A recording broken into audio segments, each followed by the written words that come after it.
जमीन घोटाला मामले से एक बड़ी खबर इस वक्त सामने आ रही है, जहां ईडी ने जमीन घोटाला मामले में लगभग 161 करोड़ रुपए की संपत्ति को अटैच किया है। बता दें कि रांची में चुशायर होम रोड, पुगरू और सिरमटोली से ये संपत्ति अटैच किए गए हैं। वहीं फर्जी तरीके से इन तीनों भूखंडों का म्यूटेशन किया गया था।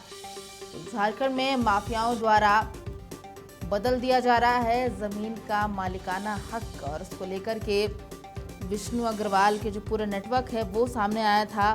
और अब इसमें एक बड़ी खबर सामने आई है, जहां ईडी ने इस जमीन घोटाला मामले में 161 करोड़ 64 लाख रुपए की संपत्ति को अटैच किया है।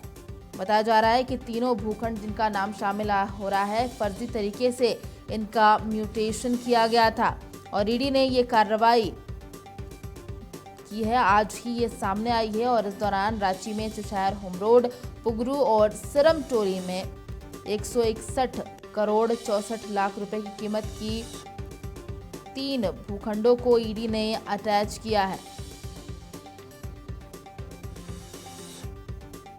ईडी की ओर से बताया गया है कि भू राजस्व विभाग के अधिकारियों की मिलीभगत से भू माफियाओं के पक्ष में फर्जी तरीके से इन तीनों भूखंडों का म्यूटेशन किया गया है। ईडी ने आईपीसी के विभिन्न धाराओं के तहत प्रदीप बागची, विष्णु कुमार अग्रवाल, भानु प्रताप प्रसाद और अन्य के खिलाफ झारखंड पुलिस और पश्चिम बंगाल पुलिस द्वारा दर्ज एफआईआर के आधार पर तीनों भूमि घोटालों में जांच शुरू की थी।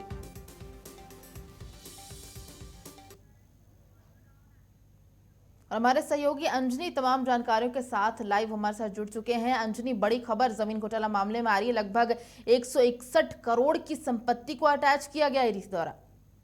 देखिए, जिस तरह से फर्जी तरीके से जमीन का म्यूटेशन किया गया और जो सरकारी जो दस्तावेज है उस पर छेड़छाड़ करते हुए तमाम पुराने जो एविडेंस है उसे हटाते हुए किस तरह से ज़मीन की जो खरीद बिक्री की गई, एक बड़ा संगीन मामला है। तो ऐसे मामलों में अभी आप देखेंगे लगातार झारखंड में ईडी जो है संपत्ति को अटैच कर रही है और इसको लेकर के देखेंगे तो ये तीसरा मामला, चौथा मामला है। तो एक बड़ी कार्रवाई ईडी की तरफ से की गई है। चेसायर होम रोड स्थित जो भूखंड है वो एक मामला है जिसमें विष्णु अग्रवाल की संपत्ति थी। और इसके बाद देखेंगे नामकोम में पुगरू में एक ज़मीन थी और तीसरी जो ज़मीन है वो सिरमटोली चौक के पास है। तो एक बड़ा मामला है और जिस तरह से सरकारी दस्तावेजों में हेर फेर कर और फर्जी म्यूटेशन कर ज़मीन का मालिकाना जो हक जिनका होना चाहिए, तमाम चीज़ों को धत बताते हुए ऐसा फर्जीवाड़ा जो है वो सामने आया। और अब देखेंगे प्रभा की इस मामले में ईडी ने लगभग 41 बार जो है वो छापेमारी की थी और 5 बार जो है ज़मीन से जुड़े जो मामले रहे हैं उस पर पूरी तरह से जो सर्वेक्षण, जो गहन परीक्षण करना था वो ईडी ने किया था, जिसमें झारखंड पुलिस का भी सहयोग रहा, बंगाल पुलिस का भी सहयोग रहा। तो एक बड़ी कार्रवाई है और ये कार्रवाई आप देखेंगे ये संदेश देता है कि यदि आप गलत करेंगे तो सरकार आपकी जो संपत्ति है उसे अटैच करेगी। बिल्कुल अंजनी, ईडी की इस जांच में एक और बात सामने आई है कि रांची और कोलकाता में ये विरासती रिकॉर्ड बनाने का काम चल रहा था। और देखिए, इस मामले में हम लोगों ने पहले भी खबर दिखाई थी कि जो ज़मीन के जो झारखंड और बिहार के ज़मीन के जो दस्तावेज हैं वो बंगाल में हैं, क्योंकि एक वक्त था कि झारखंड, बंगाल, बिहार, उड़ीसा एक कंप्लीट एक में था, उसे प्रेसिडेंसी कहा जाता था। और यही वजह है कि यहाँ की जो ज़मीन के जो एक दस्तावेज की एक कॉपी जो है वो वेस्ट बंगाल कोलकाता में है।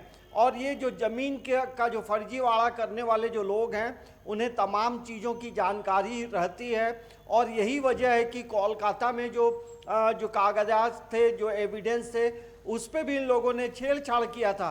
तो आप समझ सकते हैं कि कितना बड़ा इन लोगों का एक नेटवर्क होता है और नेटवर्क के पीछे पैसे का खेल होता है।